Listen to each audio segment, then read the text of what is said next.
गंगा मान्हायो यमुना मान्हायो, मन ना मेल धोयो नहीं, मन ना मेल धोया नहीं, आमा गंगा बिचारी सू करे, आमा गंगा बिचारी सू करे। समय हो चुका है ना, इसके लिए इतना ही। गंगा मां नहाया यमुना मां नहाया, मन ना मैल धोया नहीं। गंगा में स्नान किया, यमुना में स्नान किया, लेकिन मन के मेल को धोया नहीं, तो अम्मा गंगा बिचारी सू करे, गंगा क्या कर सकती है। इसलिए सत्यम तीर्थम, इस सत्य को जीवन में उतारो, बस यही तीर्थों में जाने का फल है, स्नान है। सत्य को तीर्थ समझना। आगे कहा क्षमा तीर्थम, क्षमा को तीर्थ समझना। अगर किसी की गलती हो गई, किसी ने आपका अपमान कर दिया और आप में बहुत ताकत है, आप उसको खत्म कर सकते हो, लेकिन उसने अपमान करने के बाद, आप में ताकत होने के बाद भी अगर आप उसको क्षमा कर सकते हो, तो ये तीर्थ है। अरे अगर ऐसी पकड़ी ना और थोड़ी प्रेस कर दी तो मर जाएगा तू, लेकिन चल फिर भी मैं बेफिक्र बादशाह हूँ। सुख आते हैं दुख आते हैं, ये नाते जाते, सुख दुख में हम मस्त रहते हैं, हम मस्त रहते हैं। अपमान हुआ जी भर भर के, सम्मान हुआ जी भर भर के, इस मान अपमान की खेल में हम मस्त रहते हैं, हम मस्त रहते हैं। कि अरे मैं चाहता तो तुझे यही की यही मार देता, लेकिन मुझे पता है क्षमा तीर्थ है, जा क्षमा कर देते हैं, आपको माफ कर देते हैं, इसको कहना तीर्थ।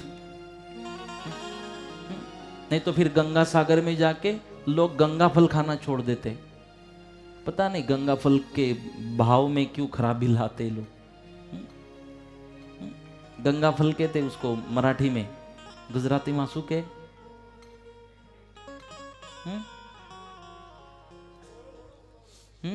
हाँ ये ने शाकभाजी वाला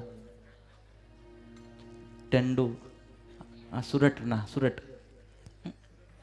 सडगरु देवकी आ सुरट्टी है, बड्डा बड्डा सुरट। तमे गया छो सुरट में? आ लोगों सुरट्टी आया है, सुरट वाला पण आया, बड्डा बड्डा आवी गया। आवाना नहीं हटा आ लोगों, पण आमे कीधुं कि आवी जाओ, तो पछी आ लोगोए तैयारी करी, पछी आवी गया। तो मजा पड़ी गई ने तमने? सूरत वाला ने मजा पड़ी गई ने? तो बोलो सडग देवकी।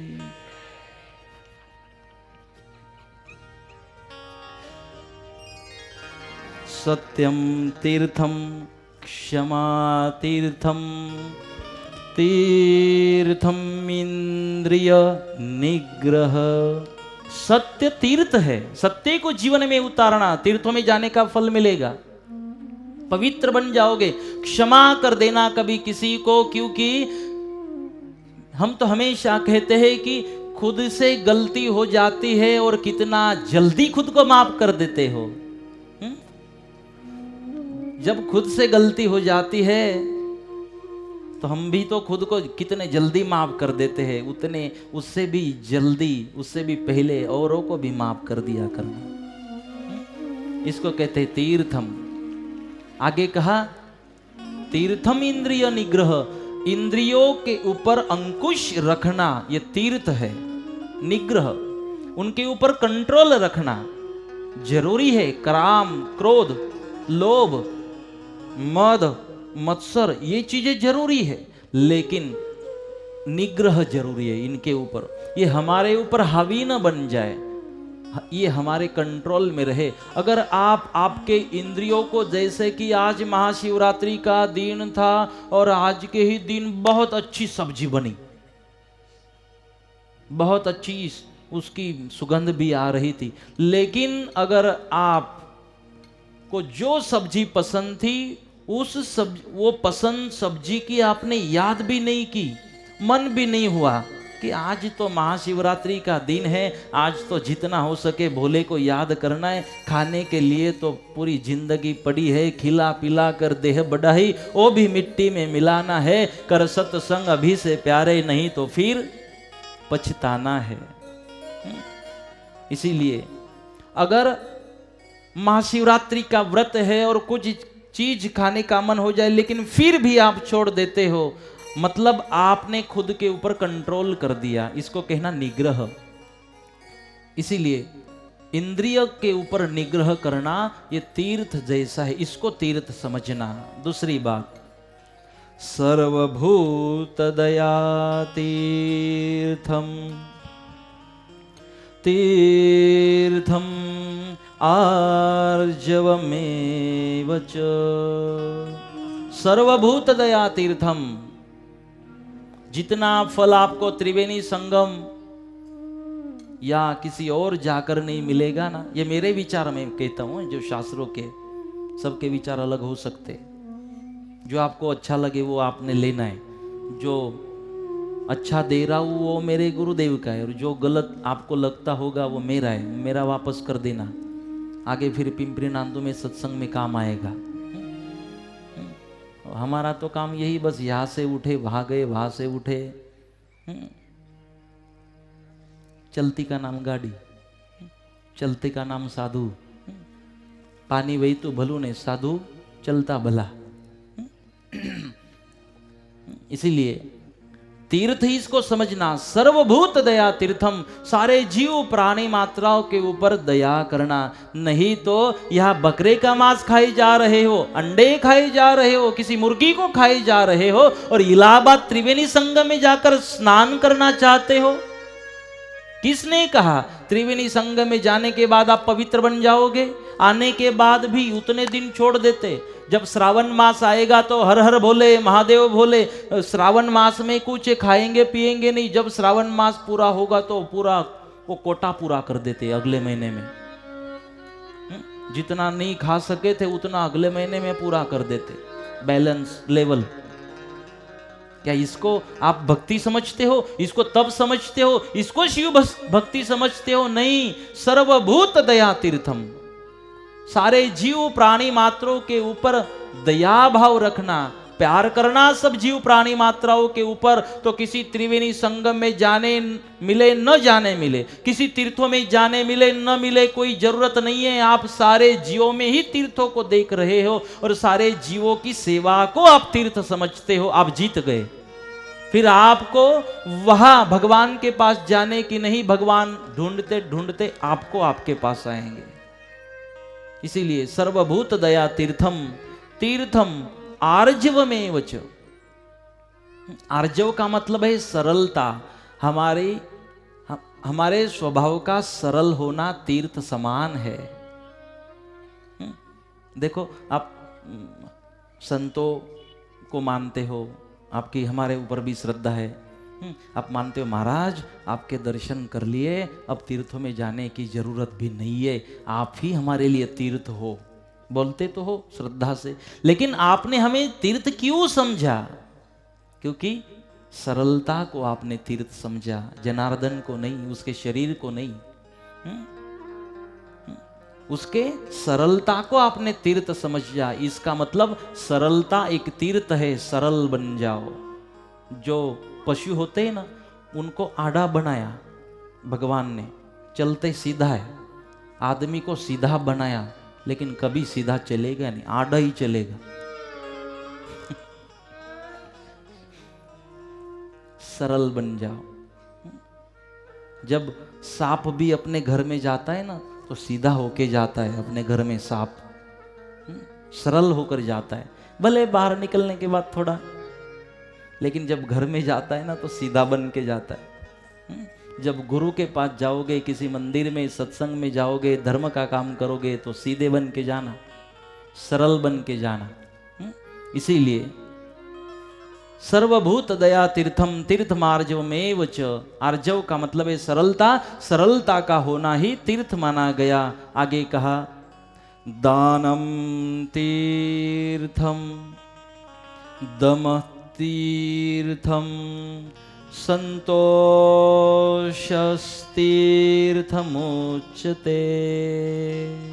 दानम तीर्थम दम तीर्थम, कि दान भी तीर्थ है। अगर कहा जरूर हो और वहां आप कुछ दान कर लेते हो तो वो तीर्थ ही है। फिर तीर्थों में स्नान करने का फल आपको मिला। किसी के पैर में चंपल नहीं थी, आपने दे दी। किसी के शरीर में कपड़े नहीं थे, आपने दे दिए। किसी को पढ़ाई करनी थी, पैसा नहीं था, आपने थोड़े पैसे दे दिए, दान कर दिया। बस तीर्थ में जाने का फल आपको घर बैठे मिल गया। ये तीर्थ माना गया। दमः तीर्थम, दम का होना, दम का मतलब रिलैक्स, ये भी तीर्थ है। हर हाल में खुश रहना, ये भी तीर्थ समान है। कौन क्या कहे, बात छोड़ दो। जो आपको करना है, जो आपको सही लगता है, करने की कोशिश करो। क्योंकि सबसे बड़ा रोग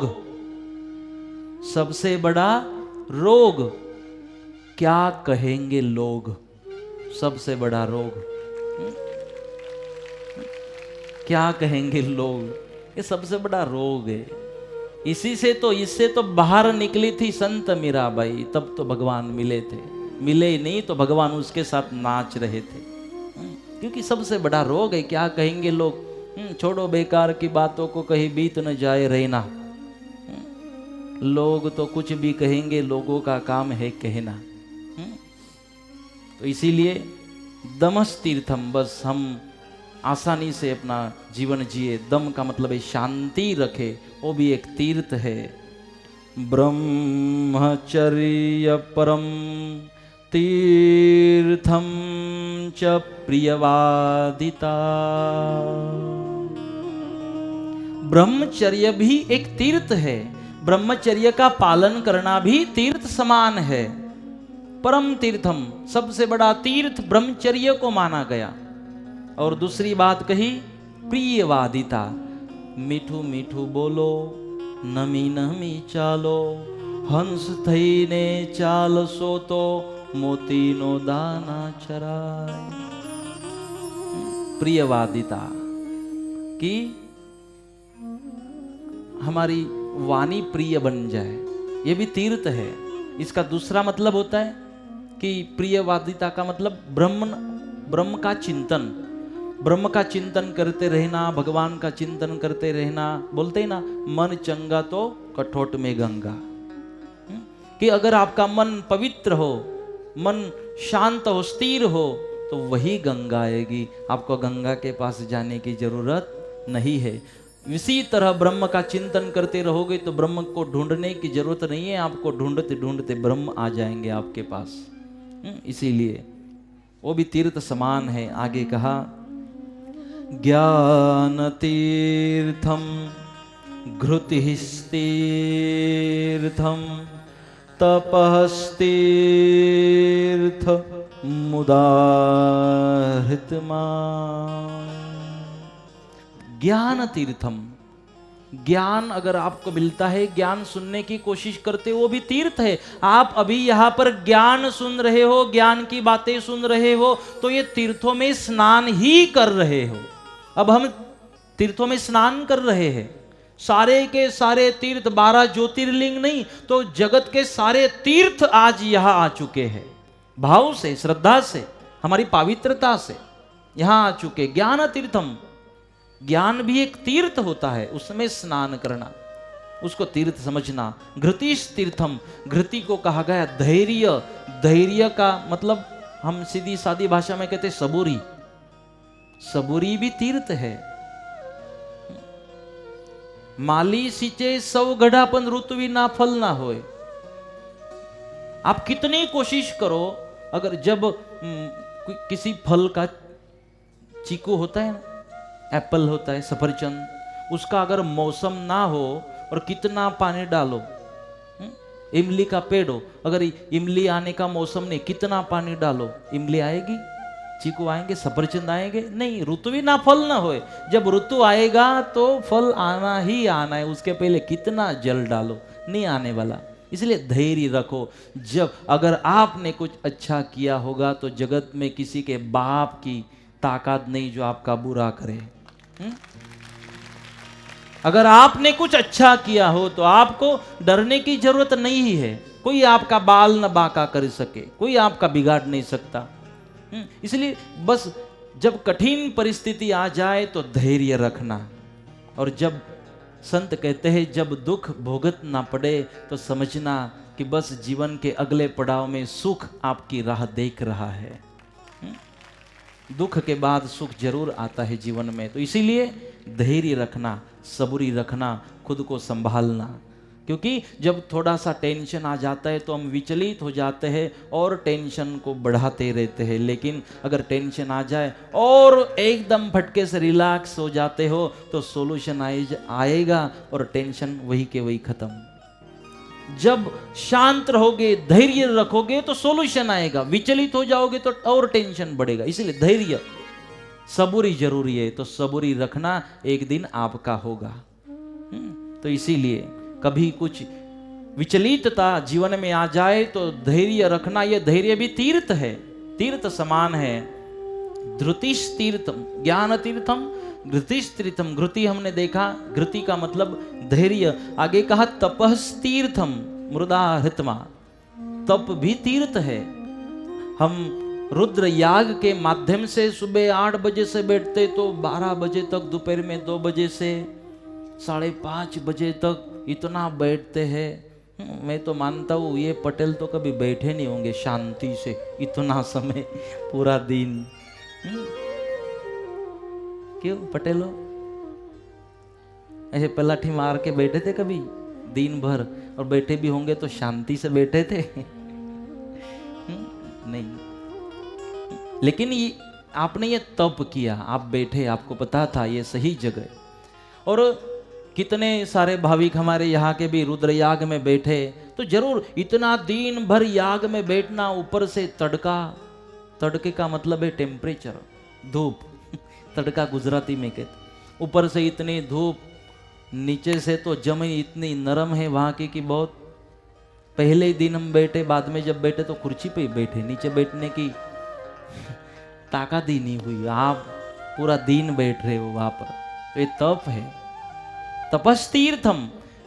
अब आपने जो तप किया, रुद्रयाग में बैठने के बाद जो तप किया, मैं मानता हूं अब किसी तीर्थों में जाने की जरूरत नहीं है, न तो किसी संगम में स्नान करने की आपको जरूरत है। तपस्तीर्थम, आपने जो तप किया तो सारे तीर्थ और सारे त्रिवेणी संगम आपके वहां पहुंचे, आपको वहां जाने की जरूरत नहीं है, क्योंकि तप को तीर्थ माना गया। इसलिए जीवन में हर रोज तप कर लिया करना, हर रोज भगवान के नाम की माला जरूर करना, तप जरूर करना, व्रत जरूर करना, अगर शरीर में क्षमता हो।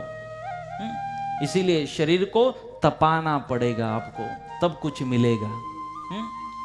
अगर एमडी डॉक्टर बनना है तो कितनी एग्जाम देनी पड़ती है, रात दिन उसको अभ्यास करना पड़ता है। और यहाँ अगर मालिक के प्राप्ति की बात हो तो पता तो करो, रात दिन एक करके याद करते रहना पड़ेगा, तब जाके उसकी मुलाकात होगी। एक डॉक्टर बनने के लिए इतनी मेहनत, यहाँ तो भगवान को पाना है। तो इसीलिए तपस तीर्थम मृदाहृत्मा का मतलब होता है मानस तीर्थ। मानस को भी तीर्थ माना गया। तो ये जो मानस तीर्थ सबसे बड़ा तीर्थ हम मानते हैं, तो उस तीर्थ में स्नान करने का फल भी आपको तब से मिलेगा। तीर्थ नामपि तत्तीर्थम विशुद्धिर्मनश्यः परा। तो इसीलिए संतों ने कहा तीर्थ नामपि तत्तीर्थम विशुद्धिर्मनस्यः, कि अपने मन को शुद्ध कर दो, अपने मन को पवित्र कर दो, निर्मल, निराकार, निरंजन, निर्विकार, निष्कलंक बन जाओ। ये सबसे बड़ा तीर्थ है। तो पता चला आपको तीर्थ कौन कौन से है। बस ये आचरण अपने जीवन में लाना, फिर आप खुद, आपको तीर्थों में जाने की जरूर नहीं पड़ेगी। क्यों? आप खुद तीर्थ बन जाओगे। तो मेरा कहने का भाव अब तक बस इतना ही है, तीर्थों में जाने से अच्छा है हम खुद तीर्थ स्वरूप बन जाए। हम जबरदस्ती फोटो के नीचे तो लिख देते हैं तीर्थ स्वरूप।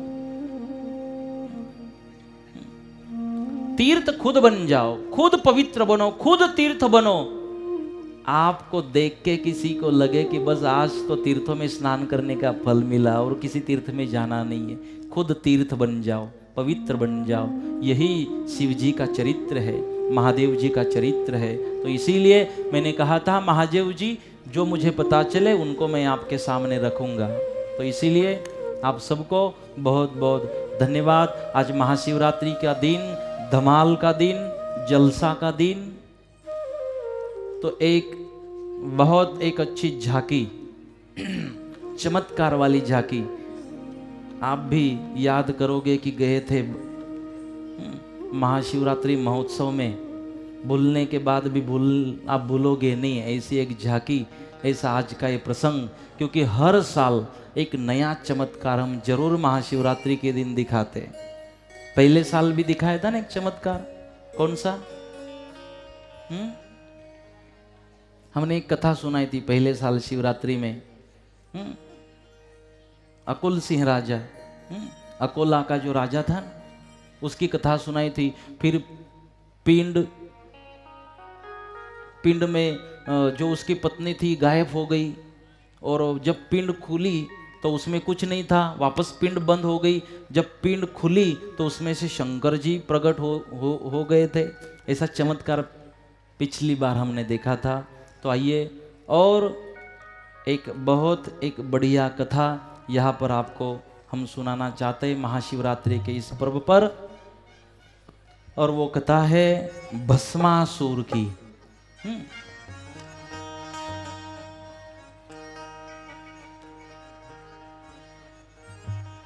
महादेव जी को हर रोज एक आदत थी, एक आदत थी महादेव जी को हर रोज, जो अभी कोई चिता जली होगी ना तो उसका भस्म शरीर को लगाने की आदत थी महादेव जी को। तो महादेव जी आ रहे हैं अपनी जगह पर उस चिता के राख को लगाने। तो आइए हम भगवान को प्रार्थना करें कि भगवान यहाँ पर आए, कैलाश पे विराजे शिवनाथ डमरू वाले। दोनों हाथों से हम ताली बजाएंगे, जब तक अभी नहीं, धुन में मन से ताली नहीं बजेगी, भगवान आने वाले नहीं है। इसीलिए आइए। कैलाश पे विराजे शिवनाथ डमरू वाले, कैलाश में विराजे शिवनाथ डमरू वाले, कैलाश पे विराजे शिवनाथ डमरू वाले, कैलाश पे विराजे शिवनाथ डमरू वाले, शिवनाथ डमरू वाले, कैलाश डमरू वाले, शिवनाथ डमरू वाले, नाथ डमरू वाले, शिवनाथ डमरू वाले, कैलाश डमरू वाले, शिवनाथ डमरू वाले, कैलाश डमरू वाले, कैलाश पे विराजे शिवनाथ डमरू वाले, कैलाश पे विराजे शिवनाथ डमरू। दोनों हाथों से ताली बजाते हुए कैलाश पे विराजे शिवनाथ डमरू वाले, कंजूसी न करते हुए दोनों हाथों से ताली। जय हो।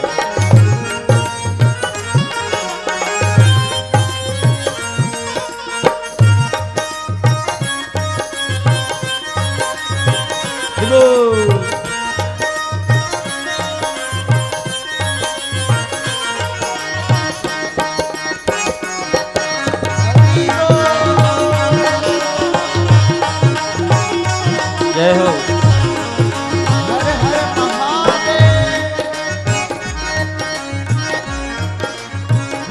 दोनों हाथों से ताली बजाते हुए, कंजूसी मत करना, नहीं तो आपकी जगह पे खड़ा करूंगा मैं आपको, जो नहीं बजाएगा। वाले की ओ डमरू वाले की महफिल सजी है, डमरू वाले की महफिल सजी है, हो इनकी रहमत का झूमर सजा है, इनकी रहमत का झूमर सजा है। हमको महसूस ये हो रहा है, हमको महसूस ये हो रहा है। ओ तेरी महफिल में करुणा भरी जय हो। तेरी महफिल में करुणा भरी है। कैलाश पे विराजे शिवनाथ डमरू वाले, कैलाश पे विराजे शिवनाथ डमरू वाले। कैलाश पे विराजे शिवनाथ डमरू वाले। कैलाश पे विराजे शिवनाथ डमरू वाले। डमरू वाले की महफिल सजी है। वाले की महफिल सजी है, डमरू वाले की महफिल सजी है। डमरू वाले की महफिल सजी है। मुझे महसूस ये हर हो हर रहा महादेव। मुझे महसूस ये हो रहा है, मुझे महसूस ये हो रहा है। मुझे महसूस ये हो रहा है। अभी अभी भगवान नासिक थे, त्र्यंबकेश्वर, और नासिक त्र्यंबकेश्वर से फिर भगवान जी यहाँ पधारे पार्वती के साथ। ये त्र्यंबकेश्वर वाले महादेव जी है, नासिक वाले।